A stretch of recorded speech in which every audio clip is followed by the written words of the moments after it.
Hello everyone, and welcome back to Third Dimension Reviews. Today, I'm going to lead this video off by saying that I really appreciate all the feedback in the comments. It means more than you guys could ever know, especially during this time where things are pretty rough for me, and they're still rough, and they're probably going to continue to be rough. Knowing that you guys are being entertained by my videos, which I don't even think my videos are that great. I'm glad that people are entertained by them and they love the enthusiasm, and that's good because we want to keep that up. This month I wanted to try to do something a little bit different and something that's going to kind of bleed into October as well, but for obvious reasons. I want to kind of theme this month, and since I believe September has 4 Mondays in it, we're going to be taking a look at all 4 of the MonsterVerse movies. And this is a rare occasion where it's actually possible to have the entire film series of something in 3D. And I actually saw all of these movies in theaters in 3D except for the Gareth Edwards Godzilla. I kind of missed the boat on that one, but I did eventually get it on 3D Blu-ray and I thought it was pretty good. So I have all 4 of them here. We have Godzilla, Kong Skull Island in 3D. We have Godzilla King of the Monsters in 3D. By the way, this is an awesome cover. Actually, all the covers for the MonsterVerse movies are really awesome. Then we have Godzilla vs. Kong, which I actually haven't been able to sit down yet and really watch the entirety of this movie on the 3D Blu-ray. I watched it in 3D at the theaters, obviously, but it feels so good to have this entire collection. It's just like you want to sit down with some friends and binge these awesome movies, and the 3D's pretty great in them too. I haven't seen the 2014 Godzilla in quite some time. The other thing is I'm going to kind of start this early because typically in life the earlier you start doing things, the better that it is. I'm going to be putting a straw poll in the description of this video and the following videos on these movies for the 3D reviews on what movies you guys would like me to review for October. I have a few horror films, and October only has a limited number of Mondays. So I'm going to be getting a list of the horror films that I haven't already reviewed, because I would have put Coraline up there, and I would have probably put Day of the Dead. I just woke up, so I'm yelling right now. And you can vote on that. There's quite a few good horror films that I have. You guys go ahead and vote. I want to be more interactive with the people on this channel. And with that being said, we're going to jump into Godzilla. I want to refocus on explaining how the 3D is working and why it works and why it's important. My videos have kind of veered away from that. A lot of it's like wow and whoa and huh, and I want to get back to explaining why it works, because that was the whole point of this series. Is okay, so this is why the 3D works here. This is why they decided to do this, or this is how you could see it, or this is it used in a storytelling way. Which I did primarily with Coraline, and then I kind of just stopped doing that. But here on the title screen, which is wow, what a cool title screen, right? We have Godzilla. And I don't even have to tell you guys this, but obviously giant monsters are a good fit for 3D. Logos always look really good in 3D, especially the Warner Brothers logo. The shield is kind of floating around at the screen plane, while the clouds are way off in the distance. And a little bit of the same here. It's right here, right at the screen, and then the little specks and everything are floating around. It's good 3D eye candy. I should also point out that sometimes a good 3D shot or a good 3D moment isn't always a super big storytelling thing. Sometimes it's just an appealing looking 3D shot. Sometimes it's all you really need, something that's just nice visual eye candy that just looks good. And you're like, yeah, I jive with this. And that for me, I think, is what makes 3D so great. It certainly adds rewatch value to movies. I'm going to say here At least these opening shots, there isn't really much volume to them. They're kind of flat and layered. Which obviously this could be a storytelling stylistic choice because nothing too major has happened yet. Just kind of flat, not really much volume or depth in them. Of course, you're getting a lot of mileage out of layering. You have the fence there, you have the supports, you have these people standing around. It's just kind of like a storybook, pop-up book look. Alright, yeah, you can see a lot of depth in the cavern there when it overlooks. And obviously you're going to want to do that to show just how large it is. Honestly, there really isn't much volume or depth to these. I mean, there's like depth there. It's like, if I have to like, it's kind of hard to rate that kind of thing, you know, like, because it's all subjective and you can't really see what I'm talking about unless you've seen this movie. Or you're currently watching it now. The set design and the shot composition with all the layering is doing a lot of legwork right now. It's doing a lot of the grunt. Gareth Edwards certainly went to play the 3D as... They played it safe, played it comfortable. You're not really going to have much eye strain, and obviously the more depth you add to a scene, the more work that has to be done to fill in the outlines around everything that's been separated, because this obviously was, you know, not shot in 3D, it was post-converted. And post-conversion has come a long way since 2014, and even in 2014 there were still pretty decent post-converted movies. Obviously this one doesn't really have any issues with it per se with the 3D presentation. It's just kind of not super exciting. But we'll see as we get into more dramatic sequences what happens. Obviously you got a lot of hallway stuff here, and hallways are very good for 3D. But we're not really seeing that depth in how long this hallway is. So you can give the audience a better idea or exaggerate how long these hallways are for the intensity of the scene. If you have characters like this and they're running from something, if you bring the depth out in that hallway, you just make it really large and really spacious. It's gonna make it seem like they have a much farther way they've got to run. The 3D's just kind of like right there. It's decent. They're not really doing too much exciting with it. His face appears very large. Like the way that they did the 3D here, his face just seems like the way when it's like close up on his, like obviously his face is gonna look larger because, you know, it's a close up, but like the way that 3D is, it makes his face seem like really big. And you're gonna want that. Obviously, this is a very emotionally charged moment for him. So getting that close up and having his face just be larger than life so you can read all the emotions on it. I guess in that aspect, the 3D is working very well. It's like, you'd think they'd put a lot of depth into this shot, but it's like really flat. And even the layering isn't really able to help it because it's just like, it's like that. It's like that, very small. It's got the amount of depth of a fucking Blu-ray disc. Oh wow, look at him. He was in like kind of sharp negative parallax. Like here would have been a perfect opportunity for a hyper stereo shot and they didn't take it.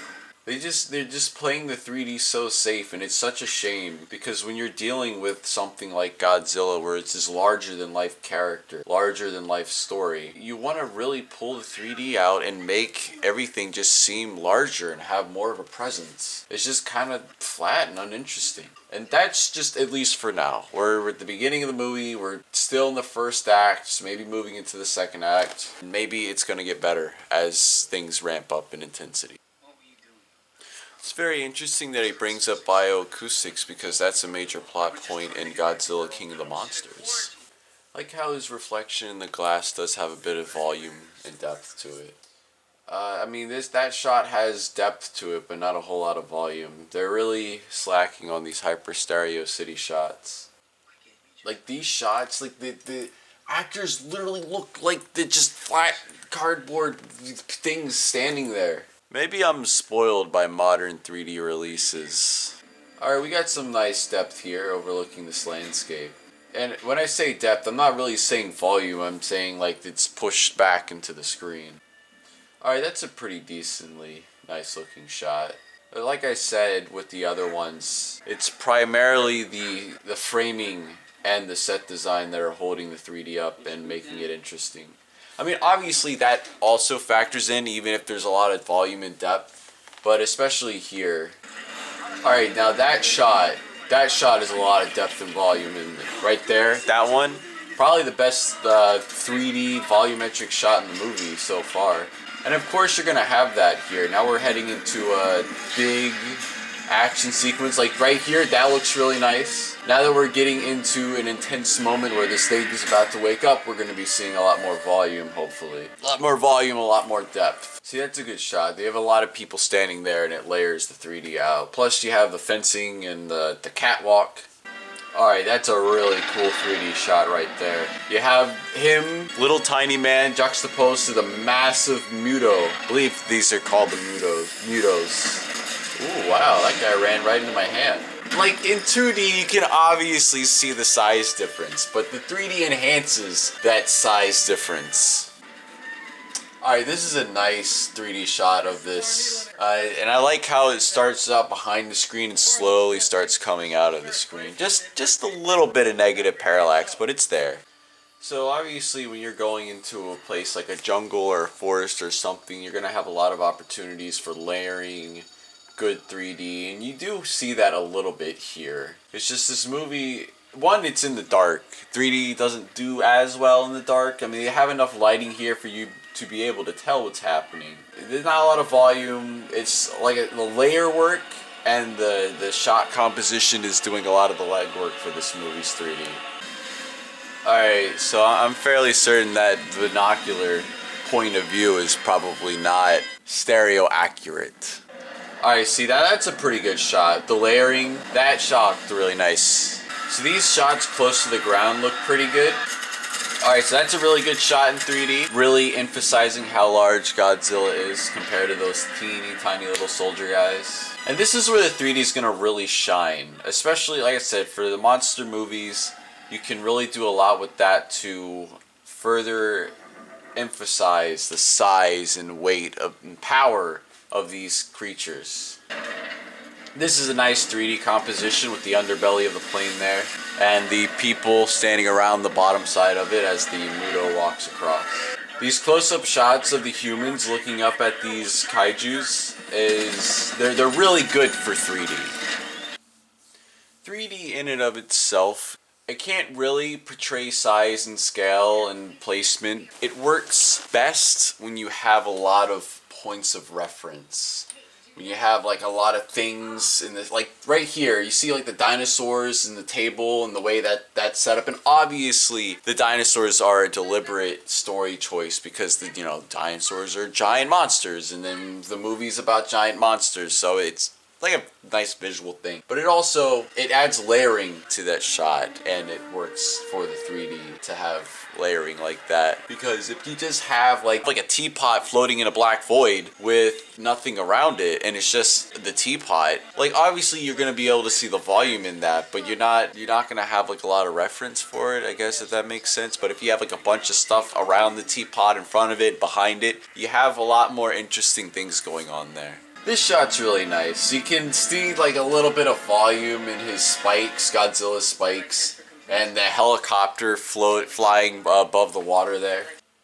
This is a pretty flat shot. It's a shame because you have the pillars there and that hallway down to that door, and you could have done a lot to make the 3D interesting. Alright, this is a pretty decent shot. It's all in the layering with this movie. So like when things are like close and then something's like far away you're supposed to have your attention on, it looks good. But that's about it. That basically boils down every decent looking 3D shot in this movie. Hey guys, it's been about like 2-3 days since I cut from that last cut, and we're just gonna hop back into this. This is a pretty nice looking 3D shot. With they have all those details and the wires leading into the background and all the trucks and the soldiers and the building. Works well for 3D. Like I've been saying, not a lot of depth, not a lot of volume, but the layering is really holding this movie together. At least the 3D presentation. And it's not like there's inaccuracies in the 3D. It just is kind of flat. Well, she was kind of holding the phone out. A little bit of negative parallax, but you know. Ooh, wow, the sparks there kind of flew out in your face. Interesting thing about the 3D here is with this tunnel is that it's hard to explain unless you're looking at it, but like that curve that it takes, the 3D really makes it feel like there's more around that curve. Like there's space there inside of the screen that you don't really get that in 2D. It's just kind of like flat, but in 3D it's like, alright, there's space to move around there. So once again, 3D in the dark, not the greatest idea. It's a little bit difficult to see what's happening, but wow, that shot right there is really deep with the looking down. And bird's eye view shots are usually really, really good for 3D. It's just a shame that one shot was in the dark. You can't really tell what's going on. See, this is a really good shot for 3D. I mean, it's doing a lot to emphasize how large this creature is. This is probably one of the better 3D shots in the movie. Oh, that's gross. That's kind of I don't like that. It's another pause. Hopefully I come back within the next few minutes and not the next 3 days. Hey everyone. You notice I'm wearing another shirt. It's like a day or two since I cut the video. I'm gonna get it done today. I'm gonna get it done right now. We're gonna finish this review right now. See, this is a good shot for 3D because you have the bridge, you have the wires holding up the bridge going way off into the background, you have all the different vehicles going off into the background. These kids won't shut up. Ooh, see, that's a really good 3D shot. It's that ship. It's way down there in the water. Oh, don't fire on Godzilla. Alright, the 3D here is pretty well done. You can tell that there's a bit more volume in these shots as well. You do have these smoke trails coming off of their feet. They are missing the opportunity to have those smoke trails come out at the audience in negative parallax, but that's okay. The primary thing here is to just show how far away the ground is from their perspective. Obviously, one of the issues right here is that it's very much in the dark. There's a lot of smoke too, which probably made it a little bit difficult to post-convert these scenes. But of course, 3D works better in the daylight because you can see more, you have more visual information, you can get more of the details out. I like the layering with the lanterns there. I think the main takeaway for this movie is using stereo as a means to further emphasize the size of the kaijus. You know, despite this taking place at night, there is still plenty of light to see what's going on. I like how they also make these Mutos a little sympathetic too, because they're just like some creatures just trying to have babies, you know? And then they blow up all the babies and then they're sad. I bet this movie in IMAX was insanely good. Okay, that's a good bit of negative parallax there. And what you want to do with a shot like that is have the character, the Muto's face, coming out at you sharply. Okay, well hold up, I gotta watch this. Dude, I remember the first time I saw that, I was like, yo, just get freaking wrecked, dude. Anyway, the idea is that you want the Muto's face to come out sharply towards the audience to make the audience feel the same discomfort that the main character is feeling. Very similar to the shot in How to Train Your Dragon when Hiccup first meets Toothless. That was Godzilla 2014. 3D was just okay. It's got some interesting shots, but it really doesn't do much with volume. It's mainly the depth and the layering. It's just kind of, like I said, it's hard to say. It's just like whatever, because there are a few shots that look really, really good. Really not much with negative parallax. They don't really bring a lot of stuff out of the screen. I mean, you can get the entire collection in 3D. You might as well do it. It's not the worst 3D I've seen. It just doesn't do anything particularly exciting. We're going to go take a look at who the stereographer was. Let me pull that up. Alright, looks like we have a few people here. It's kind of hard to say. We have Angel Alcaraz and Ben Breckenbridge, who worked on Priest, Amazing Spider-Man, and of course this movie. It's just good. I don't know what to say. The movie itself is pretty good. You don't really get to see a lot of Godzilla, but I think the idea was trying to ground this series in some form of reality, and then after this, they just kind of are like, all right, we're just gonna do science fiction tech stuff now, and we're gonna leave this the way, like the tone and everything they set up for this franchise with this movie. They just leave behind because they really wanted to lean into the over the top nature of these giant monsters fighting, which is a good idea. It's what it should have been to begin with. The human drama has always been present in Godzilla movies, but you really miss them here when he shows up at the end. And I guess the idea is that you really want to build up to him, and when he does show up, it's like this bigger, more exciting event. It just would have been nice to see him a bit more. This movie should have been called Ford Brody 3D because it's about him and not Godzilla. Even though they, of course, make the parallels between him and Godzilla towards the end. So I don't think there's much more to say. I'm sorry this took so long to get out. It was supposed to come out Monday, and I kept getting distracted. And hopefully this will be out today. And then I can get my Shang-Chi and the Legend of the Ten Rings 3D reviews quickie out, because that movie in 3D was just holy fuck. That movie was so good. And the 3D was fantastic. Absolutely 100% recommend. But I'll talk about that in another video. With that being said, remember to get your vaccines. Thank you guys for watching. I really appreciate you guys sticking around during this tough time. And then I'll see you guys later.